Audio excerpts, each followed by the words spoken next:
Hi, good evening, everyone. Lichtka Chanukah. Um, like we said in our advertisements for this presentation, there are those who have the custom of not learning Torah this evening. It's called Nittelnacht. Um, so I think it's only befitting to give a little bit of an introduction of what that means and what the debate is between those who observe observe this interesting concept of abstaining from Torah learning on this night and those who don't. um, where did this custom come from, and what is the what is the reason to hold on to it even in this day and age? What are people thinking? So just by way of introduction, I think we're speaking general enough that no one should think that there's too much Torah content in what we're saying. Um, and that is that originally, right, way back way in the day, which maybe in Eastern Europe may have been much more commonplace, even in more recent times, like before World War II. But certainly way in the day, all over Europe. There was, this night was dangerous. It was dangerous for a Jew to be out on this night. The Christian populace was very fired up over this their big day, and it was very dangerous to be on the streets. They see the heathen, the heretic, yeah. Let's not get into all the details. At the time, they also blamed the Jewish people for the death of the one that they worship. With all this religious fervor that there was, it was dangerous, at least amongst the mindless masses. They could easily get incited, and the Jews had to fear for their lives on this night. Um, I think, I don't know if the Christians are very strict about the midnight mass now, like they were back then, but there was a night mass, and that was at the height of the religious fervor that could easily, in a misguided way, become violence against people of other religions, particularly Jewish people. So it is a common understanding that it evolved that from the fact that Jews have to stay off the streets on this night, um, and so therefore they would not go out to shul. So everyone would daven Mariv early, or maybe even daven Mariv at home, and they wouldn't be going to the Beis Hamedrash. They would not go to the study halls to study Torah. And in some places, the custom was, to actually turn the whole situation on its head. Lights out, because if they saw lights, candles burning in a Jewish home, they might go in there to pick a fight. So it was like in some places it was literally lights out as soon as it got dark, and people went to sleep. And in some places they had the custom that they woke up at midnight because they went to bed so early, and wanted, total lights out and locked the doors as soon as it got dark. It laid low till midnight. Midnight, everyone was out of mass and in bed already. The rabble, had walked through the streets, didn't find any targets, went to bed, and people still wake up and learn at midnight. So combined with the fact that some people went to sleep with the intention of waking up after midnight, after it's safe, which is at least one type of minhag that I'm aware of. It seems that most would say historically it devolved from there. People went to sleep right away, and many just didn't wake up again at midnight. They slept through the next morning, so it became a night without Torah learning. And it is commonly believed, that it devolved from there to not learning at all. Even so, if you could afford to stay up and have your lights on, uh, you know, um, since for so many generations, so many just end up learning nothing. So it became the minhag not to learn at all. That is the most common given explanation. That even those who did it for safety reasons were originally did it only until midnight, waiting till the rabble had all gone to bed, and then they got up when it was safe to get up and learn Torah from midnight till daybreak instead of learning from nightfall until midnight. They just turned the schedule on 10 for safety reasons. Right, that's the common explanation that's where it started from, and the whole thing devolved further from there. Um, but there are those that give it a certain metaphysical explanation. If anyone thinks this is too much Torah, you could close your ears now just for 2 minutes. But you understand that there's some that started attaching some type of beyond safety reasons, some type of metaphysical reasons as to why Torah should not be learned on this night.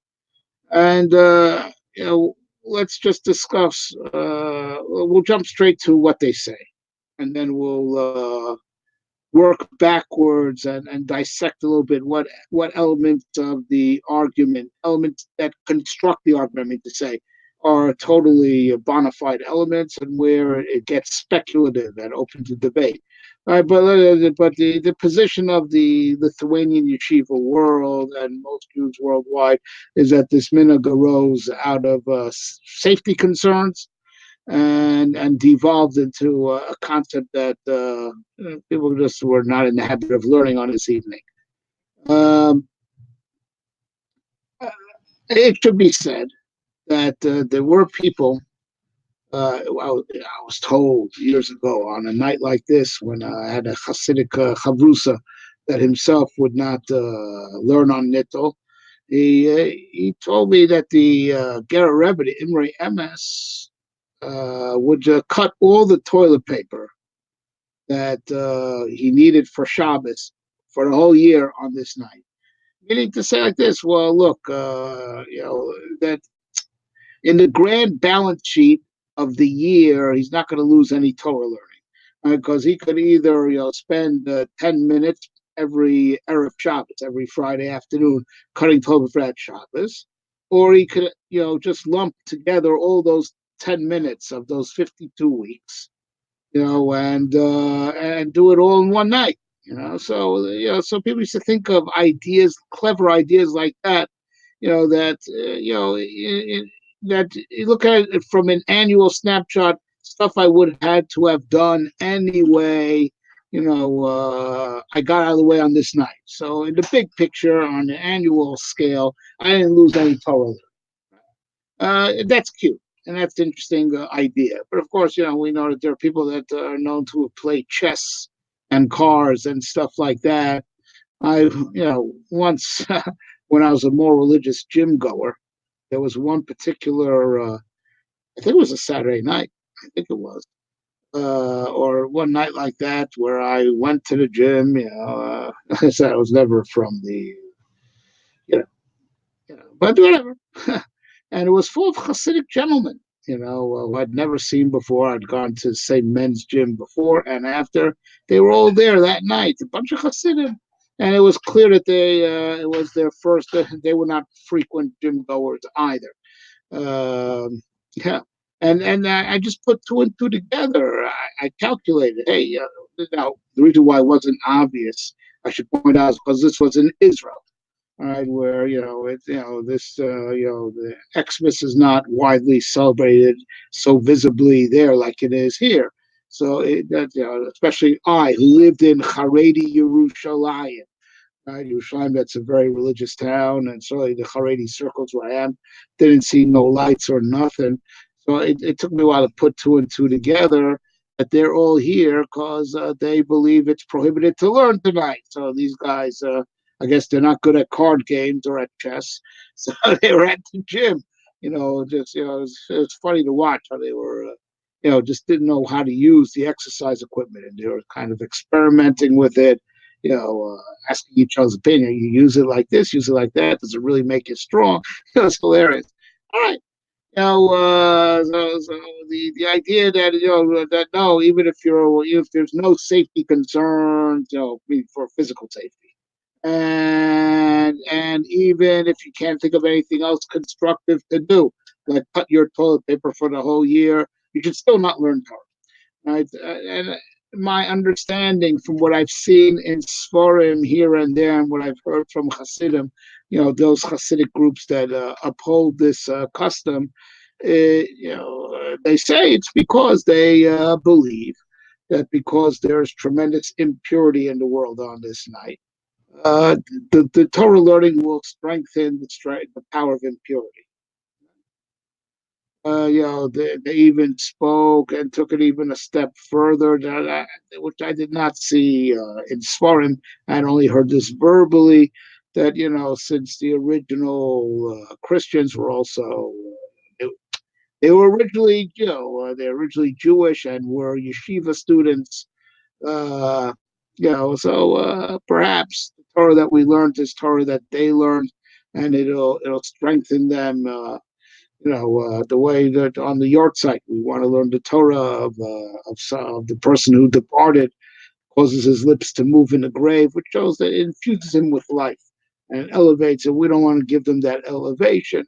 There was that. I heard such a verbal argument, although I've never seen that in writing. The little bit I've seen hidden there in writing is, just a general idea.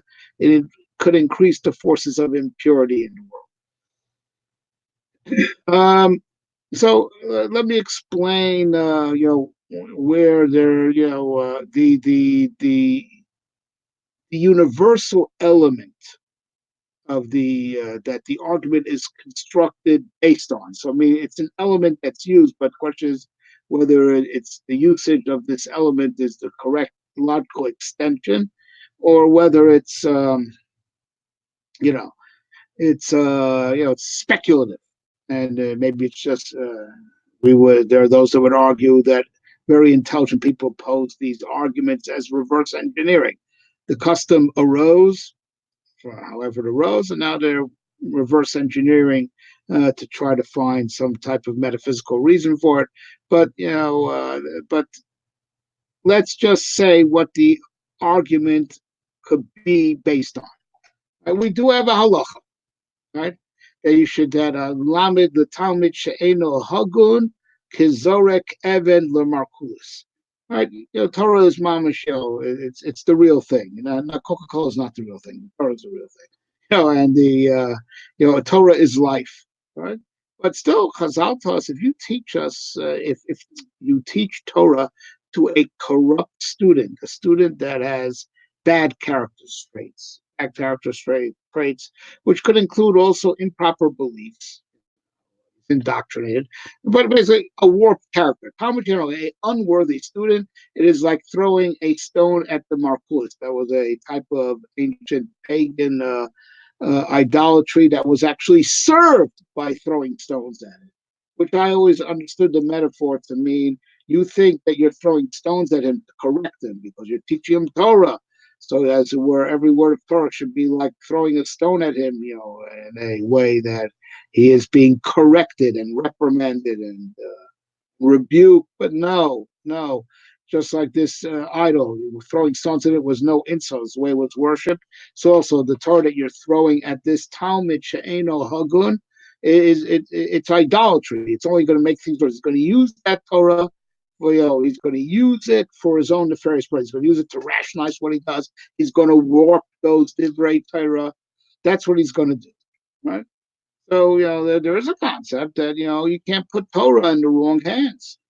Um, Coming up on our calendar after Hanukkah is the famous story that goes along. It's one of the many reasons for the fast of Asara B'Teves that the generation before Hanukkah, one or two generations earlier, I think it was roughly 60 years earlier, also, but not with the Assyrian Greeks, but rather with the Egyptian Greeks. The Jews were forced the 70 elders were forced to translate the Torah into Greek, right? And we consider that a tremendous tragedy. It's our Torah; it shouldn't be revealed to them. And indeed, bad stuff came from that. that Torah going out to the Gentiles when it's our Torah, that became the basis of Christianity, Islam, and many other religions that we believe are misusing our Torah. That is our belief, right? So and it all happened from putting Torah, revealing it where it shouldn't be revealed, right? And that's one of the reasons for the fast of Asar B'Teves. I always draw a connection and say that Chanukah is a response to that. The Torah went to the Greeks, who subsequently misused it. From there, you have to forgive the dog, my golden retriever. Sonny, go upstairs. Right.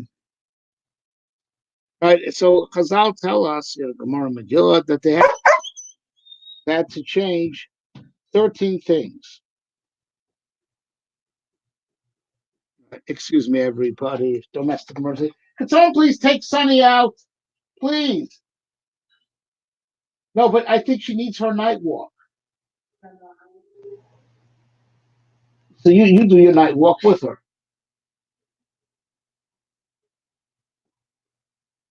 Right, so get her out of here, and then someone should take her for a night walk. Sorry about that. That's the advantage of doing things live. You see the real person is not staged. Anyways, they had to change 13 things because they knew that if they would leave the Torah translated literally word for word, they would misuse the Torah even worse, even worse. So the most classical example is the first thing that they changed. They changed, instead of in the beginning, God created. They changed it to Elohim Barek, God created at first. The first being at first, God created first thing, the heaven and earth. They were afraid that if they would say in the beginning, God created, they'd say Bereshis, this in the beginning, that's the original deity, Baruchim that created God, right? So that's the most glaring example of what they changed. That they changed, God created first the heaven and earth, as opposed to saying at first created God, right? Because this thing called at the Bereshis is a deity that created God. Right? As an example, right? That to make 13 changes, to avoid it being more misused, to promote paganism or idolatry. But even those 13 changes, that's also damaging. That's also not good. So you make 13 changes to do damage control, but those 13 changes are also, that's not the truth of the Torah. So nothing good in the long run could come from that either. Huh? So they made 13 changes, and the Torah empowered the Goyim. They stole the Torah and they got empowered from it. So the next generation, the Syrian Greeks breached into our Beis Hamikdash in 13 places. Says in Maseches Midas, 13 places they breached the walls around the temple.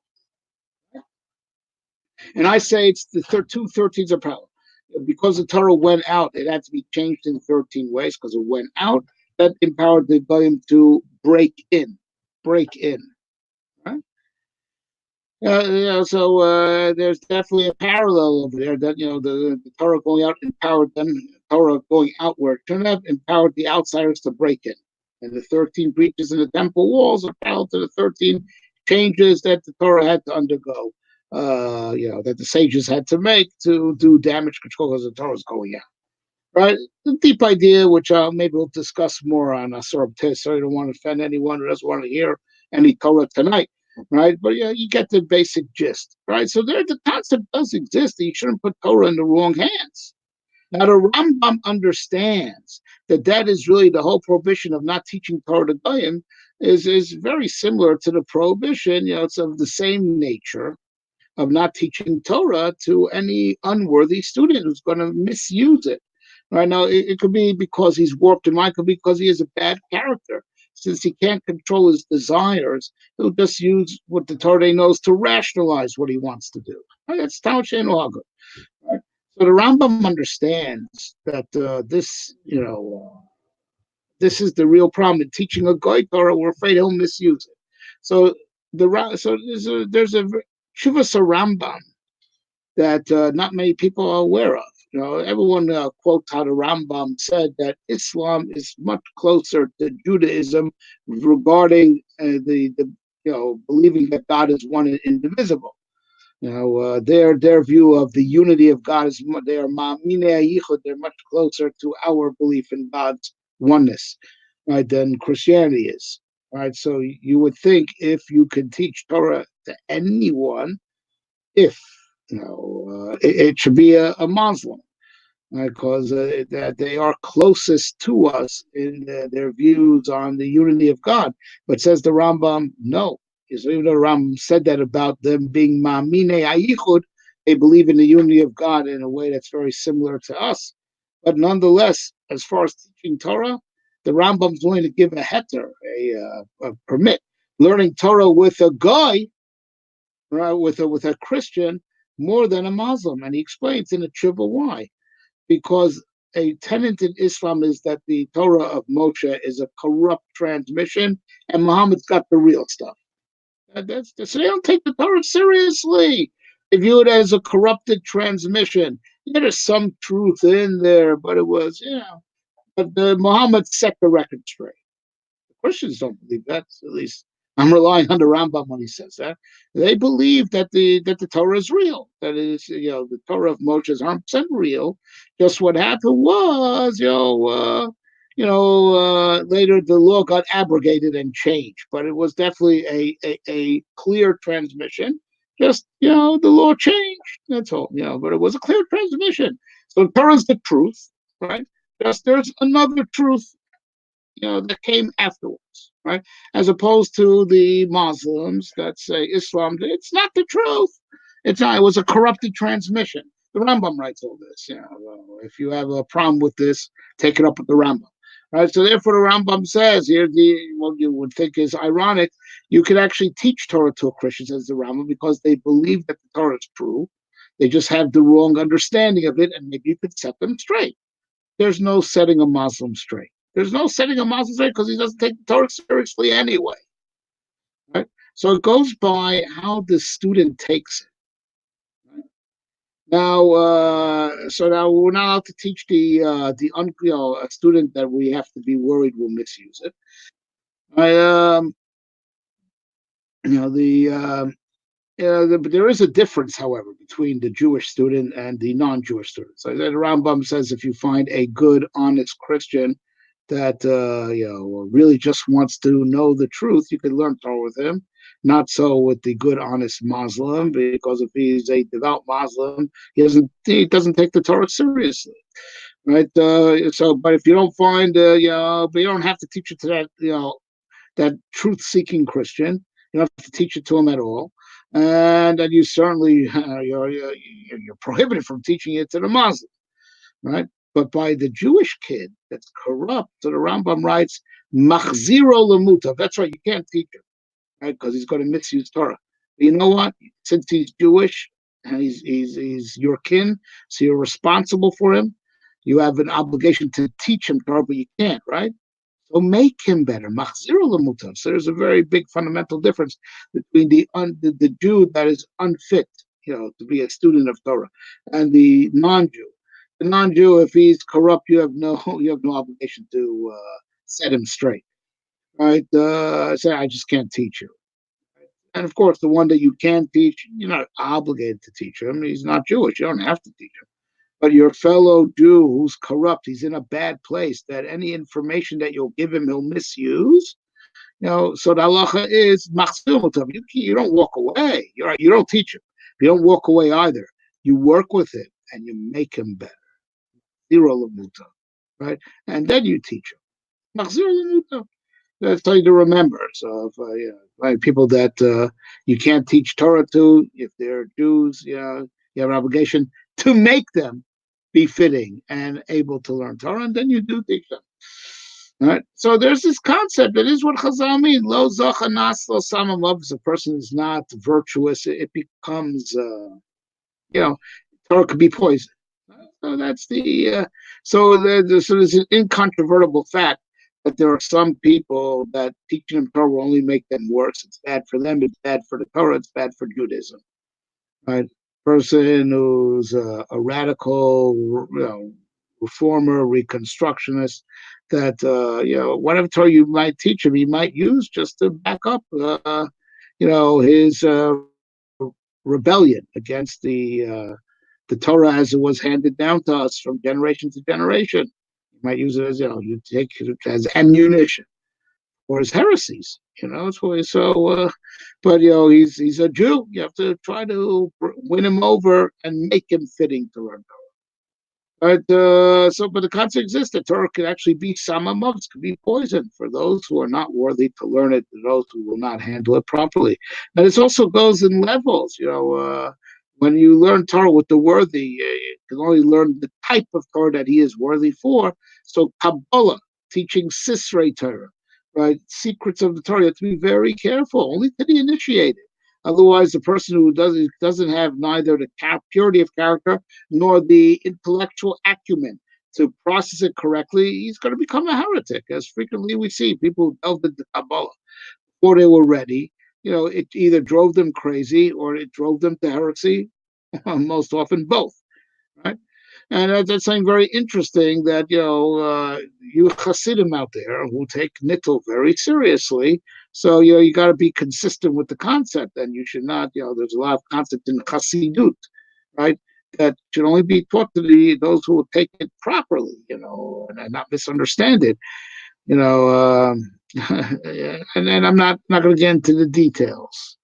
Right, there's just a little bit of an irony over here that there's some Hasidic groups that spread very deep Kabbalistic ideas that are misunderstood, terribly misunderstood, my opinion, right? But they think it's just worthwhile to spread it because they're inspirational. Well, if you're so concerned about Nittel, you have to be concerned about not revealing the secrets of Torah to those who are unworthy. Now, granted, there is a concept that if you learn Torah with someone, just teach him Torah because the light of Torah will cause him to repent. So the Ramchal, Moshe Chaim Luzzatto, in the Derech Hashem qualifies that and says, well, yeah, but he has to at least take it seriously as a serious wisdom. He has to at least deal with it honestly, because someone who's really rebellious and looking for loopholes and looking who's a through and will not view Torah with disdain or only seek to misuse it. Over there, the Ramchal says it won't help him; it'll make him worse. It is for the guy at least treats it, treats it, treats it with the proper respect as a serious science, at least as a serious science. So then, only, since he takes it seriously as a serious science, even though he hasn't been won over yet, but he does a serious science. So on a person who takes it on that level of seriousness, you could be hopeful that the Torah will influence him. But anyone who's less than that, we say just the opposite. The Pasuk says to the wicked, Hashem says, you have no business talking my laws. All right, so this is, I'm sorry, I know if anyone's here with us, I know you're here to hear stories. I'm sorry, I just get carried away, when I start talking philosophy, as everyone who knows me knows. But I'm sure you're finding this informative, and I will deliver. I will tell some great stories. Just give me a couple more minutes, please. Right? So an incontrovertible fact that if you teach Torah to the wrong person, it actually increases the evil person, or the forces of evil will gain by giving Torah, putting Torah where it doesn't belong, in people who it does not belong in. Right? That's a basic incontrovertible fact. Right? However, over here, to apply it to this night, that just because the time is not right, let's say I would like to believe I'm a guy who is worthy to learn Torah, and if I have a study partner or a student, I have carefully selected someone, who is worthy of learning. Why should I think that because there's a lot of impurity in the world tonight, that for some reason the Torah is it'll either affect me or affect him, and all of a sudden tonight we're not worthy to learn Torah, right? Or just learning Torah by my lonesome, that Torah, because the ether is just so full of impurity, that Torah will go and strengthen the impurity in the world. That's not. We don't worry about that 365 days a year. Even there's plenty of impurity in the world and plenty of bad people. We just say, as long as I don't teach the bad person directly, as long as I don't if I'm not teaching the bad person directly, the Torah is not going to the other side. So it is a bit of that is where it gets highly speculative because there's this impurity tonight, right? That it either makes people unworthy to learn or any Torah you learn immediately gets snatched up by the other side. That's the point that's highly speculative. All right, but I would like to believe, and as a matter of fact, I know that some Hasidim do this. Some Hasidim, they tell over stories of tzaddikim on this night, so it's not a total spiritual wasteland. So you're not learning Torah inside, but you are doing things that inspire you and things that you can learn from. And I heard that from the same one of the people who originally explained Nittel to me so many years ago. That's what he did on Nittel. He just told over stories of tzaddikim where there's plenty to learn from their faith, their good character attributes, their wit and wisdom, right? In that vein, I felt that it was fair to advertise that what we're just doing tonight is suitable even for those who have the minhag to abstain from Torah learning. I mean, those guys may have crossed their own red line if they heard what we said in the last half an hour. There was some definite nuggets of solid Torah learning. But to be the biggest sin you ever did. But where I felt so in light of how it was explained to me, telling over stories of divine providence is certainly not a waste of time. But it's more than that. It has to do with the theme of Chanukah itself, right? As we mentioned, the Greeks they didn't believe in providence. As the modern academia, they don't believe in a God that controls the world, right? The divine providence is what science doesn't see. Science sees, these consistent laws, and they think that these consistent laws are all the same, and these consistent laws don't differentiate, between the wicked and the righteous. Right? These constant laws of nature don't differentiate. They don't change because someone prayed. Natural laws are the natural laws. Now, of course, we know that there are miracles. We, the Jewish people, have experienced them. And our survival to this day is the biggest miracle, right?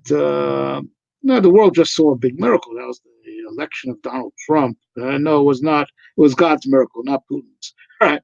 Against all odds, that man rose because he's definitely a pawn of a higher power to stand up against the assault of, the rabid secularism, the left, the insanity of the woke culture, right? But all kidding aside, we the Jewish people, we've had our fat coal out of the fire so many times, right? But there are also the hidden, what we call the hidden miracles. Hanukkah is included in them because one could say, well, look, it was the Jews were very good at guerrilla warfare, right? And the story of Purim, definitely, it was a coincidence that the queen happened to have been Jewish and she knew how to turn the king's heart. You know, but we believe that that the hidden miracles, which do not alter the laws of nature, are miracles nonetheless, because it's divine intervention. Divine intervention. That's the beauty of it. How God could intervene without changing the laws of nature. And He doesn't want to change the laws of nature because He wants these laws. God does not want to do miracles unless absolutely necessary to save our lives, because these laws of nature are ideal for us to do our mitzvahs in. This is our workplace, and the laws of nature were specifically set up for the purpose of our being able to do our mitzvahs and our mitzvahs being effective. If the world would have different laws, we wouldn't be able to do our mitzvahs, or our mitzvahs wouldn't have the same cosmic effect. There's serious metaphysical, philosophical reasons behind the laws of nature. to make it, and it all boils down to this is the perfect world for us to do our job in. That's why he is loath to change nature. It's only done, mamish, like throughout history, it was only done to really save the Jewish people. Right? It was like for life endangering circumstances. There's a beautiful, I can't help myself. So if anyone objects to Torah learning, stick your fingers in your ears. I'm sorry, and I mean no disrespect, right? But I just can't help myself as, as my thoughts are just, running. And it's just such a beautiful word from Simcha Burim of Pershischa. I think it's a Medrash in Parshas Maseh. Which the midrashim and the midrashay rabbah, towards the end of Bamidbar and through Dvarim, take on a different style. They take on the style of the Tanchuma, of opening up with a halachic query first. So over there, I think it's mentioned Parshas Maseh. It starts talking about the halacha of pikuach nefesh docha Shabbos. Pikuach nefesh, break. You could break the law, to save a life. You even break Shabbos to save a life. And Shabbos is one of the most stringent laws that we have, and the most important holiday that we have. And you can break Shabbos to save a life. And then starts talking about miracles. That God does miracles. He breaks nature and does miracles. What's the connection between the halachic query, the clarification of the halacha, and miracles? Or Simcha Burim Pershischa says something brilliant, and makes this cryptic medrash so beautiful. It says like this: the laws of nature are the laws of the Torah. It's like we said a second ago. Everyone's heard the famous before. A second ago, we said that the laws of the laws of nature make the ideal world to do our mitzvahs. Right? But that's just another way of saying the famous concept everyone's heard, that Torah is the blueprint of reality. So it's because the Torah has these Torah laws, based on these laws of the Torah, popped out the laws of nature. It's a reflection of the laws of the Torah, reflection of the laws of the Torah, right? Now we know, we Jews, believe that the Torah will never change, right?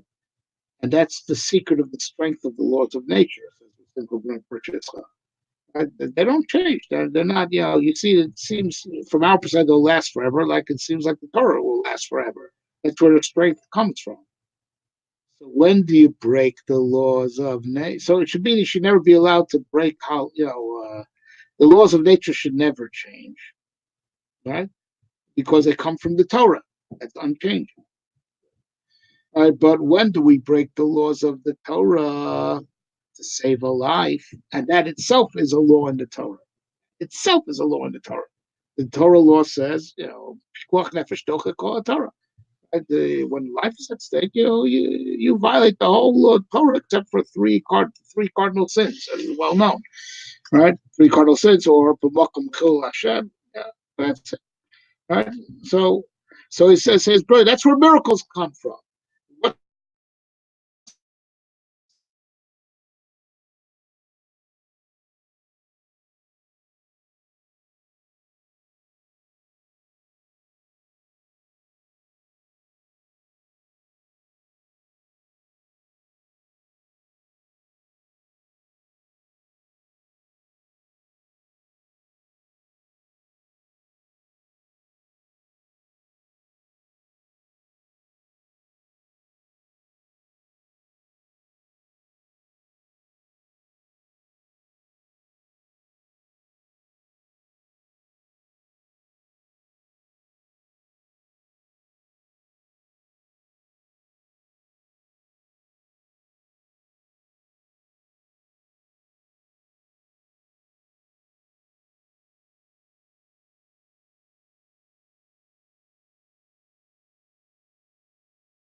Okay, we're back. I'm really sorry about that. You know, I guess the forces of evil out tonight are really trying to disrupt us. Anyways, right, Baruch Hashem. Right, we're connected again, and that's exactly what we're trying to talk about. Right, so we say that Rav Simcha Bunim Pershischa, says the programming for miracles come from the law of that when life is at stake, you could break the laws of Torah. That law of the Torah of Pikuach Nefesh, where miracles come from. Right? And that's indeed when God does miracles. It's always just to save our lives. He doesn't do it for the heck of it, really to save our lives. With the exception of the revelation by the giving of the Torah was to, instill in us the faith. But with the exception of that, miracles are just to save our lives, right? And that's where the whole programming of miracles comes from. That to save a life, you could transgress all the laws of the Torah, and that's why, and that's the basis in Torah, since Torah is at the blueprint of it all. That's the basis for miracles to override nature. From the clause in the Torah that when life is at stake, you break the law. Also, so that law itself is the law that is the metaphysical underpinnings of miracles, and that's why God does them to save our lives. But God wants nature, but it doesn't mean that there isn't divine providence, because the hookups, it's which quantum physics has begun to discover, like it seems electron distribution, like where is it? On the quantum level, they're actually finally admitting that there's some greater power because the electron distribution, the particle distribution shows that there's a higher power because it could be equally random. So why does it fall into the place as it falls? You know, so there's the power of the human intervention. Measuring it is also is a higher power. Because, making the waves into particles, the hookups. The hookups. When they say 70% chance of rain, what does that mean? It's going to rain 70%. It means no, given these conditions that we have, 7 out of 10 times that we have these weather conditions, it rains. So why does it rain now? Why didn't it rain last week when they exactly duplicate both times? There was a 70% chance. That's God. That's God's role. He handles the hookups. That's what we mean by divine providence. God could be in full control of the world, and prayer can make an absolute difference without nature changing, because nature is just general rules. There's a lot of room for individual hookups and combinations without changing the rules. And that's why, you don't just pray for miracles. You can pray for anything, because God could give you anything without changing the rules. As my Rosh Shiva Zichron brother say, you flip a coin, right? Everyone will tell you it's 50-50 chance, and if sometimes it's heads and sometimes tails, it's not because the laws of nature change. The laws of nature have latitude to them. And that latitude is all the space. It's more than enough space for what God needs to manipulate to get the results that he wants. That's true. The laws of nature are just, very general, but the detailed hookups, who you're going to meet today, who you're going to bump into, right? Which basically also what it means if it's going to rain. Or you have all the elements in place, but are you going to actually hook up to make lightning and thunder and precipitation? That's where that's where divine providence comes in, manipulating the details, the generalities. The laws of nature are the unchanging generalities, but there's a lot of latitude in the details, and that's where the divine providence is. And that's where you could see God for in your life, and that's where there's plenty of room to pray.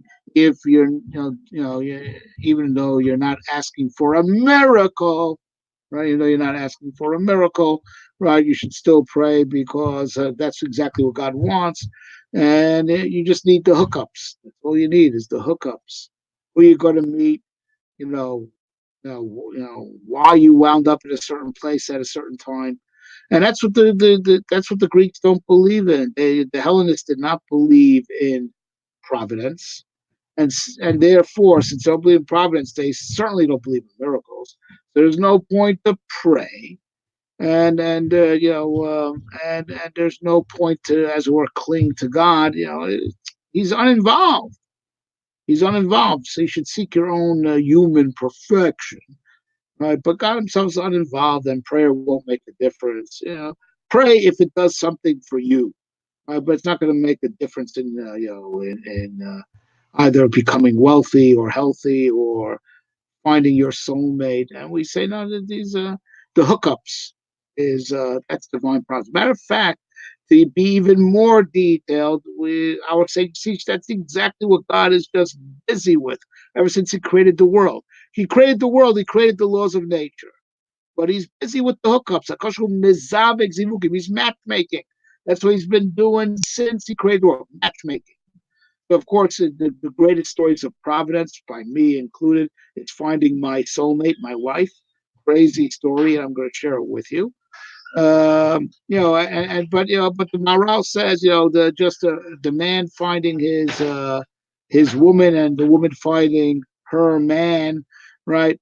That's obviously where divine providence is. It's only divine prophecy of such a miracle. That's what we say, made in heaven. So beautiful, right? But it's by all the hookups, says the Maral. All the zivugim is to things come together. It's in all the hookups that divine providence is active, 24/7 in the matchmaking, you know, uh, to build families, but also everything that falls into that category of the making the hookups, right? Pulling the details together. And that's the latitude that's controlled by divine providence, and divine providence can do its thing, with 100% efficiency without changing the laws of nature. The laws of nature only set the generalities, the detailed hookups. That's all divine providence, and that's why you should always pray, and you should always choose wisely, because those details are in flux. So choose wisely, so God will reward your wise choices with the desired result that you want, and pray, right?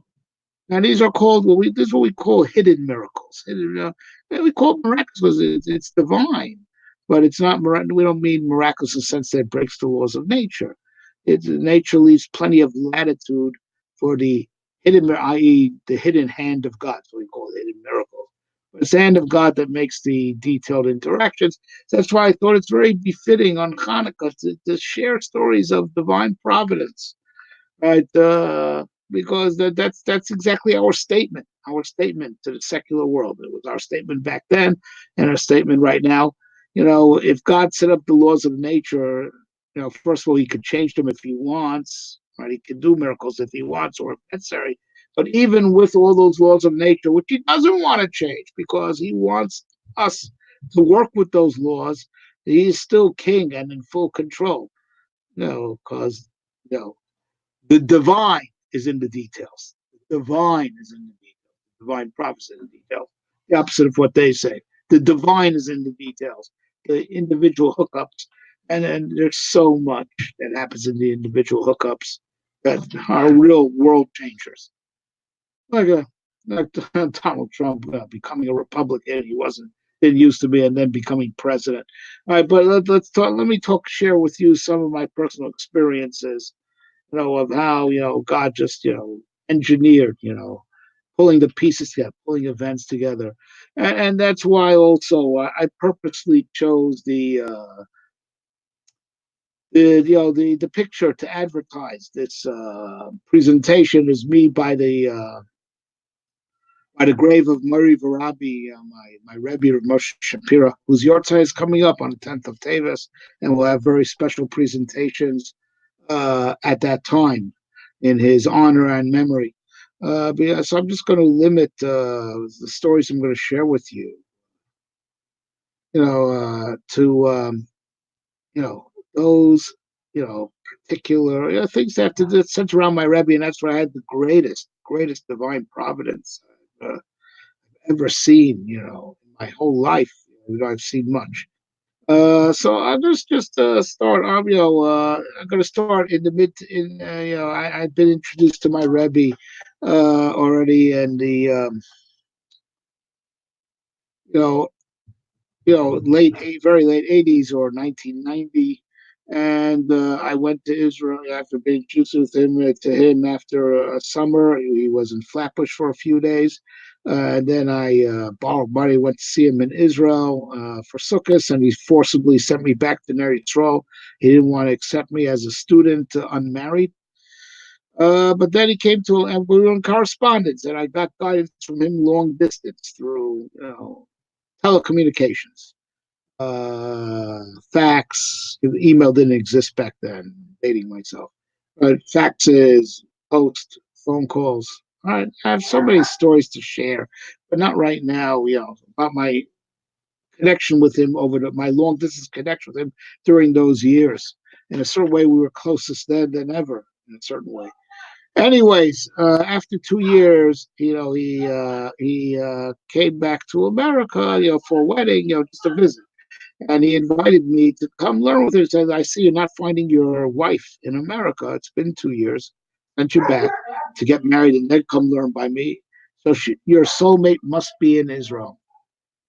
That must be that and he was damn right, as we're going to explain in a different story." So now it happened to be, when he said that, I miraculously, through a crazy story, had $3,000 to blow on a ticket to Israel with a little bit of spare pocket change and not much.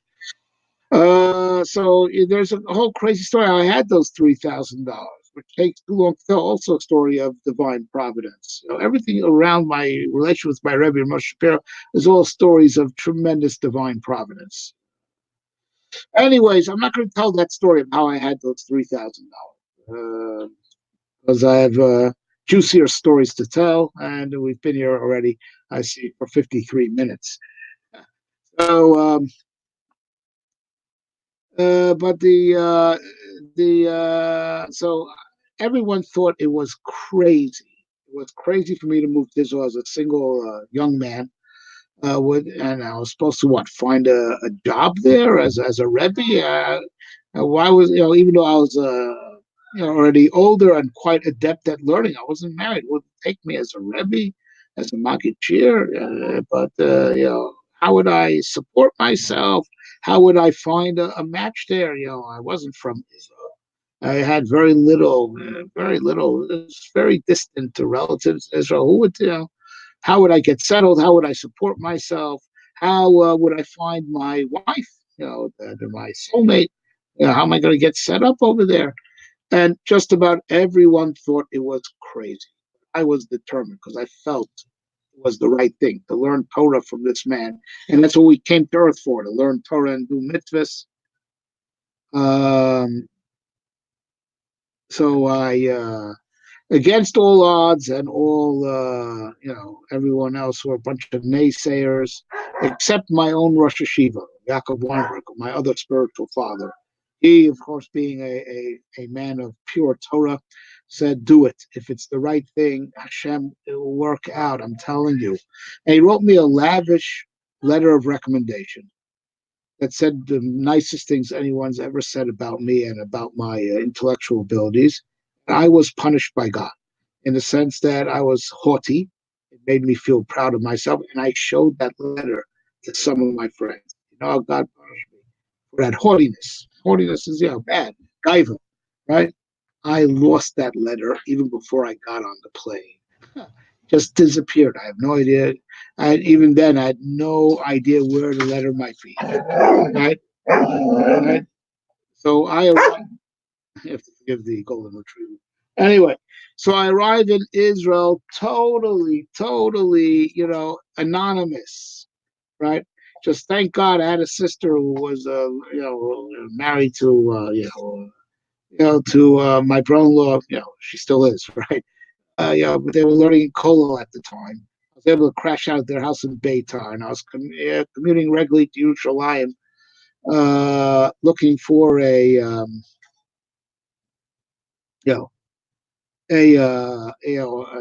an arrangement. And even my Rebbe was surprised to see me. I did, he was surprised in a good way that I took him so seriously, and without thinking too much, jumped on a plane. And he said, "Look, go find yourself a job as a Rebbe." And I said, "Who's going to take me? I'm still unmarried. And I'm still young. Still on the younger side. I was not yet 30. I was 27. I was at Baruch Hashem adept at teaching, about teaching a postgraduate, a post high school yeshiva, a Smedrish level share, which you know, I had the ability to do so. But why should anyone think that, given my age and given the fact that I was unmarried? And this was Yom Kippur time, and then it's recess in yeshivas, and I found some kids, some friends from Baltimore. I was able to crash out by. They were learning in the mirror. And anyway, so one day I'm at the, during Cholamoid Sukkot, I'm at the Kaisel Maravi. I'm at the Western Wall, and I dive into Hashem, diving my eyes out. It should work out, I'd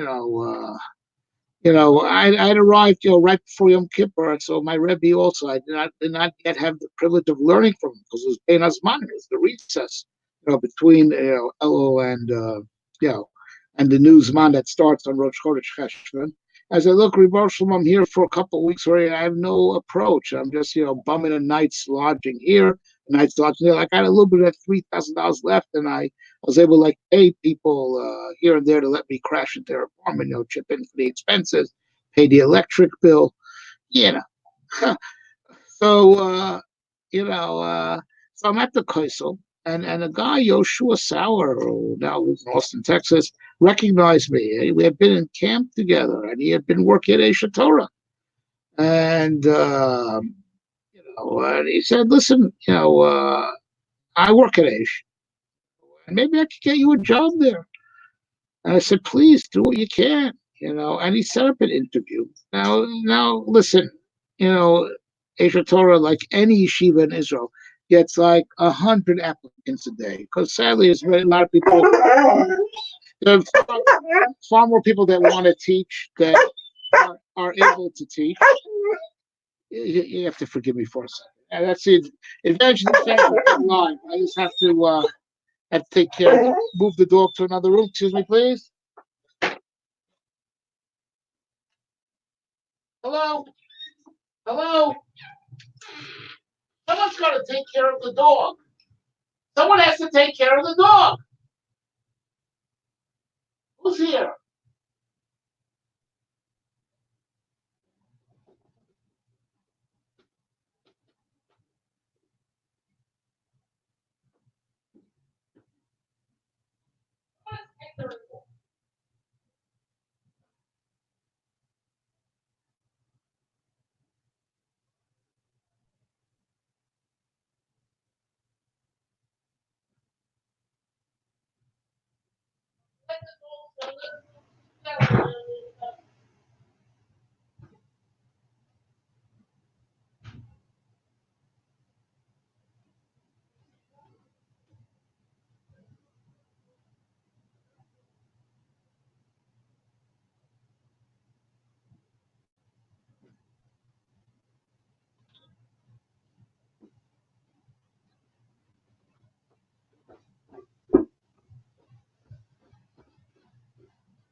Oh, you'll have to forgive me. Domestic bliss, right? Anyways, so as I was saying, HR gets plenty of applicants, and but there was a guy there, Ari Lobel. I'm taking a little bit of using names because there's nothing that they could possibly be embarrassed about. Ari Lobel was married to Rav Matis Weinberg's daughter. Now, when he was engaged to her, he came to learn in Baltimore, and they stuck him in my room. At the time, I viewed that as a terrible violation of my privacy. I had been a senior student and I had certain senior privileges. I had my own room. Now, this was because this guy is engaged to the Rosh Hashiva's granddaughter. Well, stuck him in my room. And now, listen, during those days, being a senior student, I used to allow me to say my defense. I used to learn till like 3 a.m. So I took liberties of not going to Shachris, with the yeshiva. Daven later, I woke up later because I went to sleep slow late. And, the administration was understanding, but not this guy. This guy was on fire and used to bother me about Shachris. You know, This fine fellow was Australian. It's a different mentality, and he was peppering me, as we say, about chakras. At the time, I didn't really think we got along, especially as I viewed him as a invader of my privacy. But of course, everyone has their own percent situation. He thought we were best friends, and he used to listen as I would learn over the phone with Gershon Sashkin of Zichron Livracha in Miami, and learn with others. He listened in, and although he didn't tell me at the time, he liked what I had to say, and he actually held me in high regard, even though I didn't realize that at the time. I thought, this was just another roommate that, interfering with me having my own, 100% my own space. So this fellow who was learning at Aish at the time in the Kollel and also teaching went over to the administrator and spoke very highly of me and got them really, really interested and really pushed it through. And that's how I landed an interesting situation. I was single, living in the dorms with my own students who were older than me. At the time, just about all my students were older than me. Bali Chuva, I was their Rebbe and I was living with them in the dorms.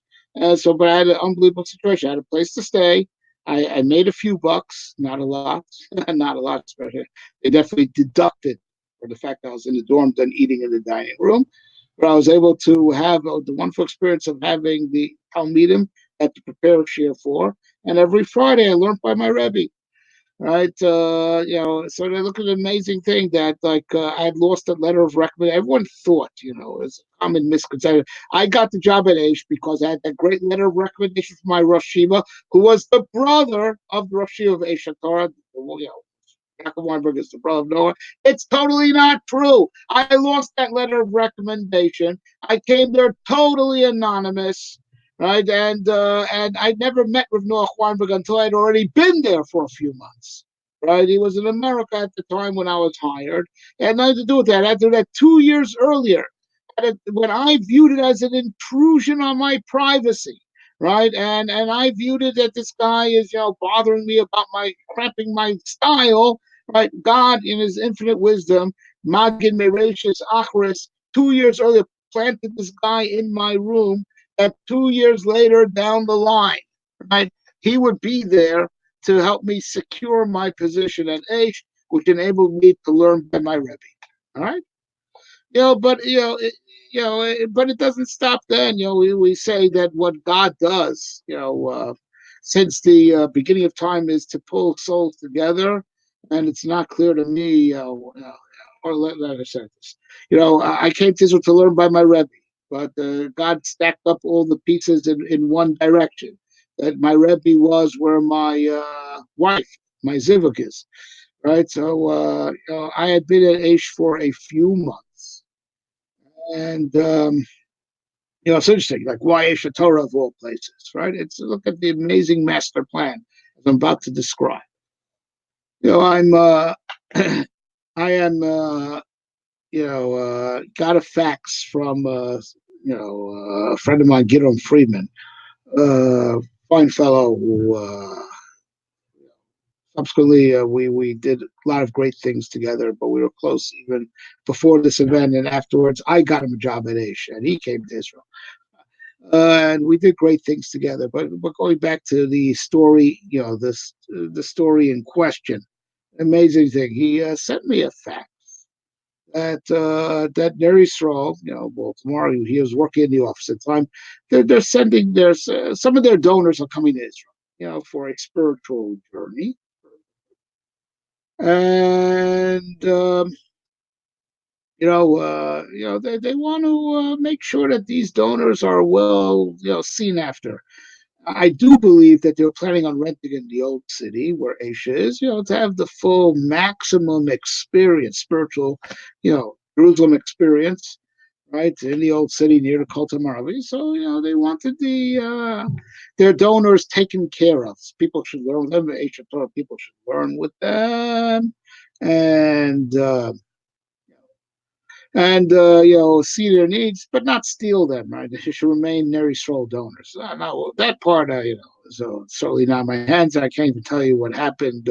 I know Asian Torah certainly did not lose from this proposition. But okay, but that was the deal. They were Aish should take care of them. They shouldn't be ensnared by any other organization. Aish Torah and Ner Yisrael kind of trusting each other as they were run by two brothers. So, anyways, the so I get a letter, that I should go because I was the only guy I knew at age, so I never stepped foot really in the offices. I didn't have anything, what I have to do with the administration, right? And so I'm told to go to the office, and he said, "Go just inquire who could arrange, to cater to the needs of our donors who will be visiting the old city and staying there for a few weeks." So I went around the office. I was flying blind. I didn't know my way around the administrative building. So he said, "Oh, that's that's like a mission. There's like these groups that come out. It's called a mission. So this is a family. So that's like a mission. Go to Lisa Goss. She handles the mission." They direct me to the room of this young lady. They say handles missions. I go, "Hey, Lisa. I don't think I even identified myself." I explained that this is, it's family coming out, and we should service them with learning and a little bit of touring. Oh, it's like a mission. She was quite curt and abrupt with me at the time. Well, like any good soulmate ought to be. And then listen, a mission that's like a big group, like 50 people, 100 people from from a place like LA, which includes like huge executives, a family. That's not a mission. I don't handle this. This is not my thing at all. She's pretty abrupt, and I don't even remember if she steered me to where I go next, or I had to make further inquiries when I decided that, yeah, it's a executive learning center thing. It's more that's what they do with individuals. So families more like individuals that are at a large group, and they send me down to those offices. Where there are two women sitting there. I did not know either of them, right? And I just tell them the story, and they rose to the challenge, and that's how the ball started rolling. But another ball started rolling also. Right, that one of the women there, Naomi Geffen, was the sister of this Lisa Goss who had just ejected me from her office, right? And was concerned, she's a married woman, concerned for a younger sister who had not yet found her husband. She asked, "Who was that guy?" My sister comes out. The other woman also had heard of me. She was the sister. Her name was Esther Moskowitz, but that was her married name. Her maiden name was Spurka. She was the sister of a friend of mine. And I knew that this lady was working at Aish. Sister of a friend of mine, Yitzhak Spurka from Detroit, who was also married. So I said, "Yeah, I've heard of him. That's Rabbi Beckhofer." And, he's, in the Ner Yisrael circles, they say good things about him. And the two of them decided I have to go out with her. And they approached Rav Gil, Gilson Eisenbach, the Mashgiach, and he set it up. Okay, it was a rocky road, but look at this story. That's how I found the wife that I'm married to today. Undoubtedly, my soulmate was waiting in Yerushalayim, and look what Hashem did. Triggering a series of events to make this happen. Right? It's just really, surely, you see the whole story of Mizaveg Zivugim, right? How Kosh just does amazing things to pull two souls together from two different countries, rolls events. I have to go learn how I found up by my Rebbe, how I wound up by H, and from H I found my wife. Unbelievable, just mind-boggling. These stories of how Hashem pulls the pieces together. So I'm going to digress to a different type of miracle story just to give praise and glory to Hashem, which is what we do on Chanukah. We praise him for his miracles. I have a son, Baruch Hashem. He's strong like an ox and is 6 foot tall. My son, who's named after my grandfather, of Dov Yehuda Shachet. So my son, Dov Yehuda, great looking, strong kid, Baruch Hashem, bright and talented. Anyways, let me tell you all a story. Yeah, hyperactive, crazy kids like myself, chips off the old block. So it was it was Motzoi Pesach. It was the day. It was like the day after Isru Chag Pesach. It was an Erev Shabbos. It is back in the year 2000. And I just had to get my crazy kids out of the house. They're driving my wife crazy. And my wife was pregnant with our fifth child at the time. We have seven beautiful children. Pregnant with our fifth at the time. And I just had to get everyone out of the house so she could have some peace on a Friday afternoon and get ready for Shabbos. So I loaded all my kids, the other four kids we had at that time, into a Mazda MPV. That's where I used to drive. Huge. It's a very big, heavy car. It's a seven-seater minivan, Mazda MPV. It is huge and obviously very heavy. And I went to this place called Givat Zev, and I parked on an incline. Well, but I engaged parking brake to buy my kids something in the local makolet, the local grocery.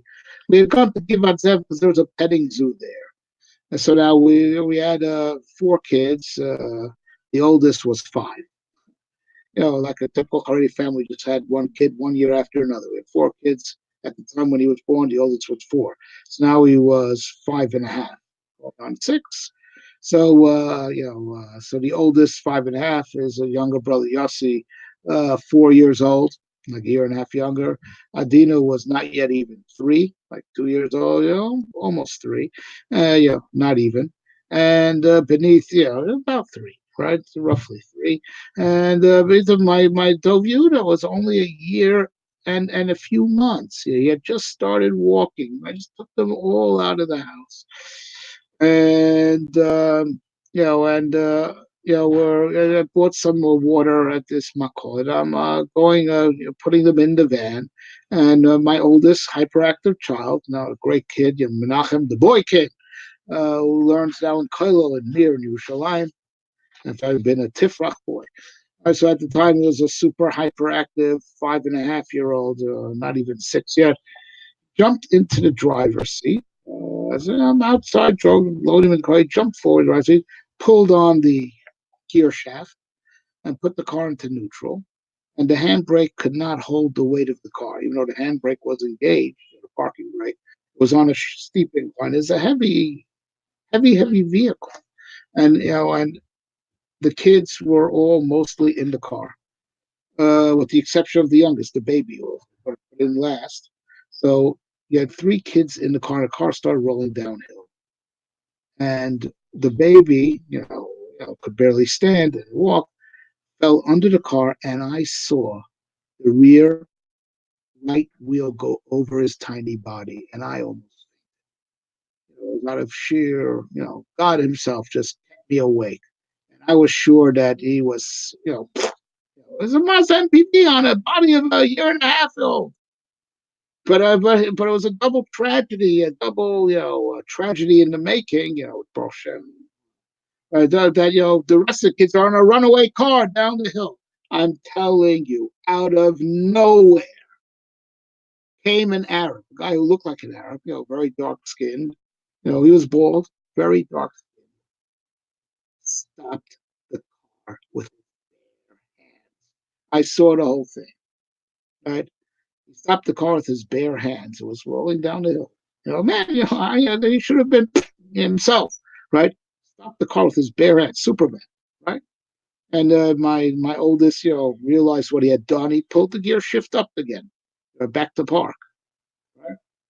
And I just went and grabbed my baby, and I was so surprised how he was whole, like as if nothing happened to him. No, and but of course, I let out a mighty scream when all's going on, and the whole Givat Zev converged around my car. And thank God, within seconds, the paramedic came and checked the baby. Well, first of all, the kids were inside the car. They had the ordeal of going downhill for a few seconds, but like everything, they were fine. And the baby was checked out by a doctor who came like almost instantly with a stethoscope. I don't hear anything. Lungs are everything's felt them out.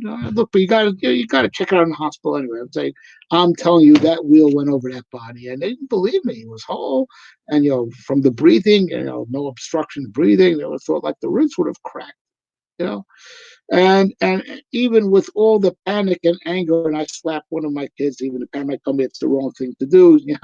Anyway, slap one of the involved in the Anyway, they got Arab, but I looked around for that Arab.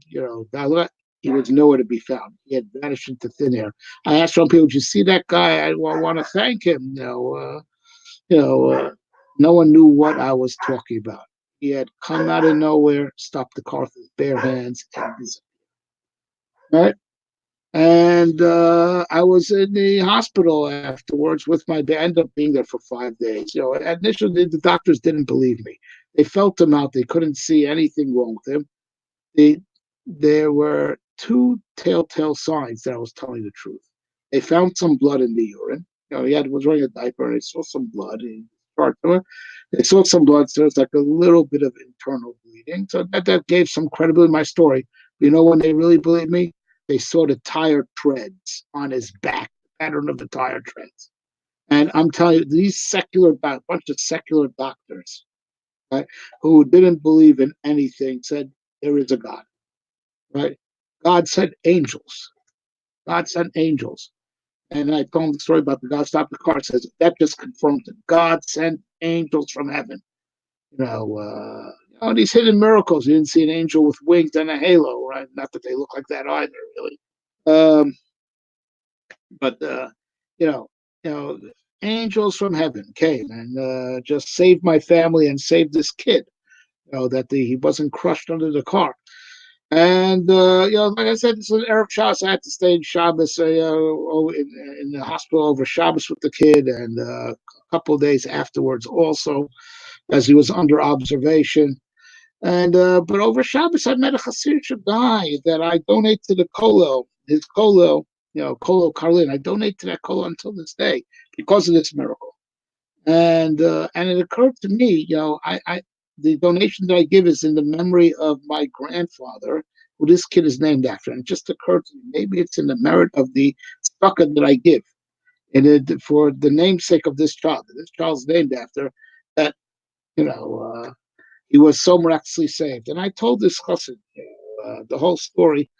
And I told him, and he said, it's just a miracle. He wasn't squashed, by a 1.5 year old, a Mazda MPV on the top of a 1.5. It wasn't even 1.5. Right. And I said, but also there's that Arab that came out of nowhere and went out of nowhere. And he said, he quoted a Gemara. He paraphrased the Gemara. He asked me, did you say shalom? And did he return shalom? And I knew exactly what it was. It's a famous story. Eliyahu Navi comes in disguise. And Fortune is the one who merits to greet him, and he greets him back, even if you don't know who he is. Did you say shalom to him? I said, I did not merit, but I understand where you're going. Because there are actually a few cases in the stories in the Gemara. Idme Ketaya, sometimes Eliyahu Navi masquerades as an Arab. Amazing story. Amazing story, I say even the secular doctors, even if they didn't want to believe the story about the Arab that stopped the car with his bare hands, they they saw the tire treads on the back of the kid. So to make a long story short, he had a chip on a little. The only damage was a chip on his hip, which healed within 6 weeks. And like I said, today he's very athletic, and there was never after 6 weeks later, there's nothing left of it. I can tell all the stories about the follow up, the legal follow up, how I got saved from but I'm just going to tell one last story. I told stories of how I wound up in Israel, and sometimes there comes times to when good things come to an end, right? And it came time to leave Israel. I did not have a position for quite a few years. I was out of the loop really badly. And, aside from being out of the loop, I accumulated a great deal of debt. And I started traveling, and I needed to, started traveling to America to relocate. It was initially I just thought I could lecture and get some lecturing fees, and with that support my family back in Israel. After a few months, it became clear I need to move the family to America. I can't be living separate from my family all year long. A B is that it's very expensive to live in Israel, and all the money I got was being burnt through very quickly. Learned about food stamps, learned about Medicaid, you know. But I didn't have any money to make the move. I was so poor. Any money I brought back immediately went on debts and on just plain survival. I had no. So now, in course of my travels all across America during that year, we're talking about the academic year of 2013, 2014. So one of the places I wound up in was North Philadelphia. An isolated community in North Philadelphia. They wanted a Rosh Kolo, and then I didn't get that job. I live in Far Rockaway, but they were seeking a Rosh Kolo, and I went there for the Lag Bomer weekend. I remember Lag Bomer came out on Sunday, so I went for Lag Bomer weekend. I spoke over Shabbos, and I spoke on Sunday. Gave a lot of shiurim in general on the parsha, Lag Bomer oriented. So, Lag Bomer is a day of outing. So the shul had an activity after I'd given one lecture. Everyone went to an outing together. And one of the guys, a Bulgarian gentleman, Michael, I'm not going to mention his last name because there are elements of the story that might be embarrassing to the family. I don't think so, but just in case. Michael, and I say of blessed memories no longer amongst the living, and let this story of Hashgacha Pratis be an Eli Haneshama for him. Right. So Michael comes over with his wife. I'd seen Michael, at my lectures, and he says he comes over with his wife. And he says to his wife, "I've heard this man speak over the weekend. He's a very wise man. Ask him anything." I said, "Go ahead, yes, Mrs. I'm all ears." Yeah, actually, Rabbi, I do have a question. Right? What comes first, your own happiness or the happiness of others? Off the top of my head, I said, well, of course, your own happiness comes first. That's the principle of chayecha kodmim. Your life comes first. Right? So, of course, your happiness comes first. So she turns to us and says, okay, I'm leaving you. Rabbi said, my happiness comes first. Goodbye. And she walks off. And I could say, a very awkward position, me and Michael.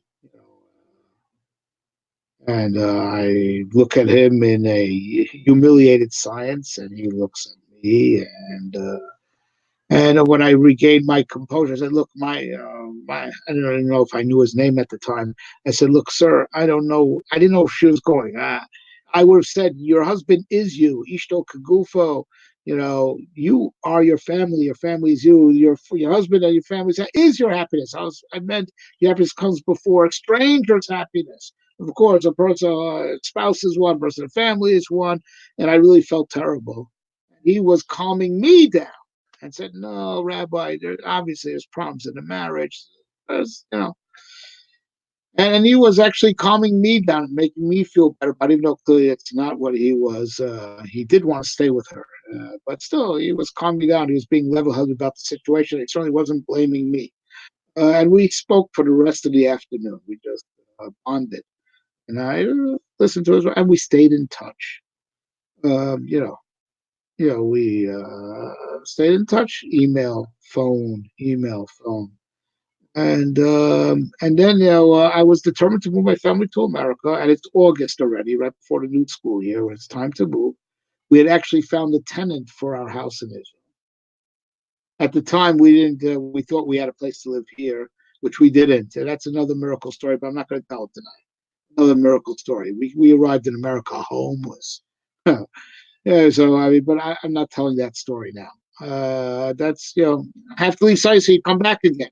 I'm just going to finish this story to be an Eli Nishama for Michael. Anyway, so we were in touch, I was like stuck between a rock and a hard place. I'd rented out my house, right? So even if I could have wiggled out of my contract with a place in Frockett, which in the end that guy, canceled on me. But I had no place. I had a commitment to leave, and the kids said it had already been, we had already notified the schools in Israel they won't be continuing, and most of all, I knew, that God, by divine decree, was time to leave Israel and start teaching Torah in America. Which that transition, for the record, worked out good for my family. It was by divine will that, and let the record reflect. We were 22 years in Israel.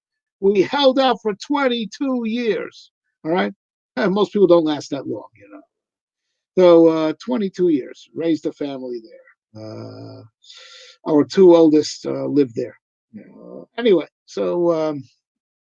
anyway, so the time came, and I had no money to get out of my house. Right, so I'm in touch with Michael, consoling because he was going through the separation and the divorce at the time. Just a few months later, after that day in the park, and like I said, we became close friends. He considered me his rebbe, and you know, and I never, and I always thought, what, maybe God, nothing came from that North Philadelphia position. Nothing came. Right? I didn't even make money at the time. I mean, Michael and his brother both gave me something, but yeah, at the time they didn't give me even lecture fees. I was just trying to get the job, but I didn't get the job.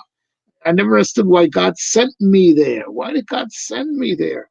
So I thought maybe it's just a merit to be sent to some place to help a Jew, because I was helping out Michael, because the marriage was, it had problems anyway. And at the end of the result, I became Michael's friend. So maybe Hashem sent me there. I was always wondering, why did I have to spend that weekend in North Philadelphia when nothing came of it? So I always thought until that point, well, it's an honor to be sent, dispatched by God to give chizuk to a Jew. And realize that it's much more than that, right? So I'm talking to Michael, and I'm just spilling, he tells me his issues. I spilled my heart and said, look, I'm stuck. I don't have money to get out of my house. I don't have money for the move. I don't have money for a plane ticket. I've got nothing. So Michael says, Yochanan, call me back in 10 minutes. Yeah? I'm up. Call him back. Or he called me. Said, Yochanan, I had an idea. Yochanan, call my brother Reuven. Reuven, who was a great guy. No, he relocated to Queens a few years ago. Great guy. I'm still in contact with him. Ade Omazeh. Anyway, totally tzaddik. Tzaddik. That's notice I'm not saying last names. He wants him being a tzaddik to be kept confidential. Okay. So anyway, so I call Reuven. He says, oh, hi, I'm Michael's friend. Yeah, I heard of you, Rabbi. I heard of you. Look, Michael said I should call you. I said, yeah, we don't have much to talk about. So why am I calling you? You're calling me one thing, Rabbi. Tell your travel agent now to call me. Here's the number that you should call. Tell him to call me. I have time now. I need to hear from him now. Okay. So I called my travel agent, who was also aware of my situation, because I had, tentatively, ordered tickets, but it wasn't final because he knew I couldn't pay for that. I said, look, David, call this guy Ruben. This is his number. It's just, I'm just passing on the information. Just do it. You mind? And so David, he had time. He called him in Philadelphia. Then David calls me and said, Yochanan, spoken of it. Right, it's like a fairy tale. It's like a fairy tale. Ruven just paid for your 6 plane tickets to America with me, my wife, and I'm sorry, it's more than that. 7 plane tickets. Ruven just paid for 7 plane tickets. Put it all on his credit card. Right? It was a gift. It wasn't even a loan. Right? And I called Ruben. I thanked him profusely. It's nothing. It's my honor to do something for a rabbi and for a friend of my brother. And I'm just telling you. So now I knew why I was in North Philadelphia. That's why God sent me to North. If I wouldn't have spent that Shabbos in North Philadelphia, right? On that Lag Bomer weekend, so that, so months later, after Tisha B'Av, I would have never been able to make it to America, and I made it to America for free. Look at what Hashem sets up, Since then, and without getting into all the details, Michael unfortunately contracted a terrible illness and died. and but Michael was definitely the catalyst for us. It was about going to Philadelphia to meet Hashem's messenger, Michal Hamalach, right? Who hooked me up to Ruvain, who I'm still close to until this day, right? So look at how Hashem handles the hookups, and the coming to America has been a tremendous source of blessing for our family. In many ways, it was clearly what God wanted. Everyone. We're on a mission. God moves the pieces around. That's what divine providence is. That's what we believe in. That the Greeks did not believe it. God moves the piece around. Yeah, even if the general rules are unchanging, biology, chemistry, and physics don't change, but there's plenty of room for the details. And just want to share these stories with you. It's a Hanukkah story about Hashem moves the pieces around. And that's what we attribute to Hashem, the miracle of the victory of the Maccabees, Rav Tasrivam, Dantasivam. God, you fought that fight, right? You took their vengeance. You were the one who exacted justice, right? We believe that. We believe that all successful endeavors are because Hashem lines up the pieces. All right, a lichtige Hanukkah, everybody. Thank you for listening. And please subscribe to our channel and like our videos. And in the future, I'll try to be more brief. Sometimes I just get on a roll. But if you ever, you could still like the video anyway. If it's too long, so log off, and it gets cataloged on the channel, and finish the rest of it later. Thank you very much, everyone. A lichtige Hanukkah.